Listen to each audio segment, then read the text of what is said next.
Hello friends, good morning. मेरा नाम किरण है और आज का हमारा नेक्स्ट टॉपिक है मध्यकालीन भारत का विजयनगर साम्राज्य, बहमनी और पुर्तगालियों का आगमन। इससे पहले हम लोगों ने 2 पार्ट देखा है और ये लास्ट और थर्ड पार्ट है। इसमें हम ये देखेंगे कि ऑल ओवर हमने इससे पहले सारे क्वेश्चंस देख लिए थे। यूपीएससी मेंस हिस्ट्री ऑप्शनल में किस तरह से पूछा जाता है और आज हम बीपीएससी में देख लेंगे किस तरह से पूछा जाता है। इसके साथ ही यूपीएससी का पीटी का क्वेश्चन भी देख लेंगे कि इस टॉपिक से किस तरह से पूछा जाता है। ऑल ओवर अगर मोटा मोटी अगर हमें थोड़ी सी भी आइडिया होती है इन चीज़ों की तो कहीं ना कहीं वो आगे हमें एग्ज़ाम में बहुत ज़्यादा हेल्प मिलता है, हेल्पफुल होता है वो हमारे लिए। तो इस टॉपिक से सबसे पहले हम क्वेश्चन देख लेते हैं। बीपीएससी में पूछा गया है, एक क्वेश्चन है विजयनगर साम्राज्य से।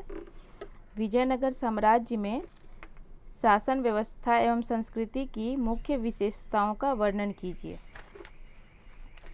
एक और क्वेश्चन है, विजयनगर साम्राज्य के प्रशासन की प्रमुख विशेषताओं का आलोचनात्मक वर्णन कीजिए। ये सभी बीपीएससी के क्वेश्चन हैं।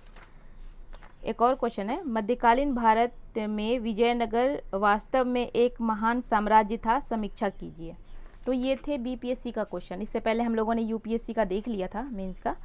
और अब हम जो क्वेश्चन हमारे बच रहे थे एनसीईआरटी के, उसको देख लेते हैं। उसके बाद हम पीटी का क्वेश्चन देख लेंगे, यूपीएससी पीटी का। पहला क्वेश्चन है, बन्नीहट्टी की लड़ाई कब हुई थी? उत्तर है 1565 ईस्वी में। हमारा नेक्स्ट क्वेश्चन है, बन्नीहट्टी की लड़ाई में किसकी पराजय हुई थी? उत्तर है विजयनगर साम्राज्य की। नेक्स्ट क्वेश्चन है, किस यात्री ने विजयनगर साम्राज्य के बारे में कहा है कि उसने दुनिया के जितने नगर देखे उनमें सबसे शानदार विजयनगर साम्राज्य यानी नगर है? अब्दुल रज्जाक ने। नेक्स्ट क्वेश्चन है, महमूद गवान बहमनी सल्तनत को कला के क्षेत्र में किस तरह से प्रोत्साहन प्रदान किया? उन्होंने कला के लिए क्या क्या कदम उठाए? तो पहले ये राजधानी बीदर में भव्य मदरसा का निर्माण किया। उसके अलावा यहाँ पे ना शिक्षकों को रहने, छात्रों को रहने की व्यवस्था की गई। यहाँ पे टाइल्स लगवाया गया और बहुत सारे सुसज्जित व्यवस्था की गई, सुसज्जित किया गया उस मदरसे को। और उसके अलावा कला को प्रोत्साहन दिया वो पढ़ाई के क्षेत्र में। नेक्स्ट क्वेश्चन है, तालीकोटा की लड़ाई को और किस नाम से जाना जाता है? उत्तर है राक्षस तांगड़ी की लड़ाई के नाम से जाना जाता है। नेक्स्ट क्वेश्चन है, बन्नीहट्टी की लड़ाई को किस महान युग का अंत माना जाता है? उत्तर होगा विजयनगर साम्राज्य का। नेक्स्ट क्वेश्चन है, विजयनगर राज्य कितने भागों में विभाजित था प्रशासन की दृष्टि से? हमारा आंसर होगा 4 भागों में। पहला मंडलम यानी उसे राज्य कहा जाता था, नाडु जिसे जिला कह सकते हैं, एक स्थल होता था जिसे उपजिला कहते थे, और सबसे लास्ट होता था ग्राम। नेक्स्ट क्वेश्चन है, पुर्तगाली यात्री वास्को डी गामा कब कालीकट बंदरगाह पहुंचा? आंसर है 1498 ईस्वी में। नेक्स्ट क्वेश्चन है, वास्को डी गामा के साथ गुजराती चालक कौन था? मतलब वो जो लेकर आए थे उनका नाम था अब्दुल माजिद। नेक्स्ट क्वेश्चन है, बार्थोलोम्यू डायज ने किस ईस्वी में उत्तमासांतरीप का चक्कर लगाकर यूरोप और भारत के बीच प्रत्यक्ष व्यापारिक संबंध स्थापित किया? आंसर है 1488 ईस्वी में। नेक्स्ट क्वेश्चन है, अल्बुकर्क ने कब बीजापुर से गोवा छीन लिया था? उत्तर है 1510 ईस्वी में। नेक्स्ट क्वेश्चन है, फ्रांसिस्को द अल्मोड़ा भारत में प्रथम पुर्तगाली वायसराय बनकर कब भारत आया था? आंसर है 1505 ईस्वी में। नेक्स्ट क्वेश्चन है, 1509 ईस्वी में भारत में पुर्तगालियों का वायसराय कौन बना? उत्तर है Alfonso de Albuquerque. Next question है, पुर्तगालियों ने अपनी पहली व्यापारिक कोठी कहाँ स्थापित की थी? आंसर होगा कोचीन में। नेक्स्ट क्वेश्चन है, दक्षिण पूर्वी तट पर पुर्तगालियों की एकमात्र बस्ती कौन सी थी? उत्तर है सन थोमो। लास्ट और नेक्स्ट क्वेश्चन है हमारा, किस पुर्तगाली वायसराय ने 1510 ईस्वी में बीजापुर के यूसुफ आदिल शाह से गोवा जीता था? उत्तर है अल्फांसो द अल्बुकर्क ने। फ्रेंड्स, ये थे हमारे जो बचे हुए क्वेश्चन थे एनसीईआरटी का वो। और अब हम क्वेश्चन देख लेते हैं यूपीएससी में, पीटी में किस तरह से पूछा जाता है। एक क्वेश्चन है, ये अरिहंत का है। फ्रेंड्स, जब आप इस क्वेश्चन बैंक को यूज़ करेंगे तो आप पढ़ते टाइम ध्यान दीजिएगा थोड़ा सा, क्योंकि कई बार जो ऑप्शन ऊपर में होता है डिस्क्रिप्शन में वो ऑप्शन नहीं होता है, क्योंकि उसका डिस्क्रिप्शन सही होता है लेकिन कई बार बी की जगह सी लिख देता है, तो इन चीज़ों का ना ध्यान रखना ज़रूरी होता है। अब देखते हैं किस तरह से क्वेश्चन पूछा गया है। एक क्वेश्चन है, निम्नलिखित घटनाओं पर विचार कीजिए, इन घटनाओं का सही कालानुक्रम कौन से हैं। पहला जो हमारा ऑप्शन है विजयनगर के कृष्णदेव राय का शासनकाल, दूसरा है कुतुब मीनार का निर्माण, तीसरा है पुर्तगालियों का भारत आगमन, चौथा है फिरोज शाह तुगलक की मृत्यु। तो जब ऐसा क्वेश्चन हो और हमें याद ना हो कि कब कब क्या हुआ था, तो हम काल वाइज भी थोड़ा सा दिमाग लगाएंगे।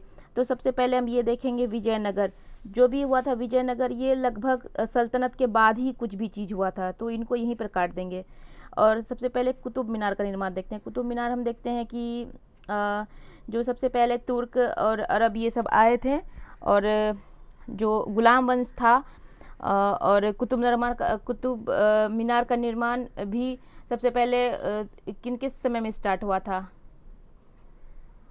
उनके समय में हुआ था, कुतुबुद्दीन ऐबक के समय में, बाद में इल्तुतमिश ने पूरा किया था। तो एक हम यहाँ पर ऐसे करके टिक लगा देंगे थोड़ा सा। उसके बाद कुतुब मीनार के बाद फिरोज शाह तुगलक की मृत्यु और पुर्तगालियों का आगमन, तो इन दोनों को भी होल्ड कर देते हैं। तो हमारा एक तो निकल गया कि दो पहले आएगा, ठीक। तो हम एक बार ऑप्शन में देखते हैं कि कौन कौन सा दो पहले है, एक इसमें है और एक इसमें है। तो सीधी सी बात है ये दोनों नहीं होगा, तो इसको हम काट देते हैं। अब इन दोनों को चूज़ करना है कि कैसे कैसे सीक्वेंस आएगा हमारा, ठीक। तो सबसे पहले हम देखते हैं कि दो कुतुब मीनार का निर्माण, ठीक। उसके बाद फिर जैसे कि दो ऑप्शन है, और फिरोज शाह तुगलक की जो मृत्यु हुई थी उससे पहले ही ये यहाँ पर ये लगभग होना शुरू हो गया था, विजयनगर साम्राज्य का। तो हम थोड़ा सा अगर दिमाग लगाते हैं तो इसी तरह से हम देखेंगे कि हमारा आंसर हो जाता है। इसका वैसे आंसर ए दिया गया है ऑप्शन में, अरिहंत में। और एक बार हम इसका डिस्क्रिप्शन देख लेते हैं कि किस तरह से कुतुब मीनार का निर्माण कुतुबुद्दीन ऐबक ने करवाया था 1206 से 1210। दूसरा है फिरोज शाह तुगलक की मृत्यु 1388। फिर पुर्तगालियों का आगमन 1498। विजयनगर के कृष्णदेव राय का शासनकाल था 15 से 5 और 29, लास्ट में ये मर गए थे। तो इसका सही होगा सबसे पहले कुतुब मीनार का निर्माण 2, फिर उसके बाद फिरोज शाह तुगलक की मृत्यु 4, यानी 2 के बाद 4, और उसके बाद पुर्तगालियों का आगमन 3rd, और लास्ट में 1 होगा। तो हमारा आंसर ए हो जाएगा। लास्ट में था शासनकाल, कृष्णदेव राय का शासनकाल, एक सबसे लास्ट में आएगा, तो हमारा आंसर ये होगा। तो हम थोड़ा सा भी ध्यान लगाते हैं, 1 या 2 का मैच करा लेते हैं, तो वहाँ से हमारा आंसर मिल जाता है। फ्रेंड्स, तो ये थे हमारे आज के टॉपिक का, आज का लास्ट टॉपिक का ये वीडियो। और नेक्स्ट टॉपिक में हम फिर नेक्स्ट टॉपिक को देखेंगे एनसीईआरटी का। और तब तक आप सेफ रहिए, keep signing, keep smiling. Thank you so much. अगर आपको मेरा चैनल पसंद आता है तो लाइक, शेयर एंड सब्सक्राइब करें, कमेंट भी करें। Thank you so much. जय हिंद, जय भारत।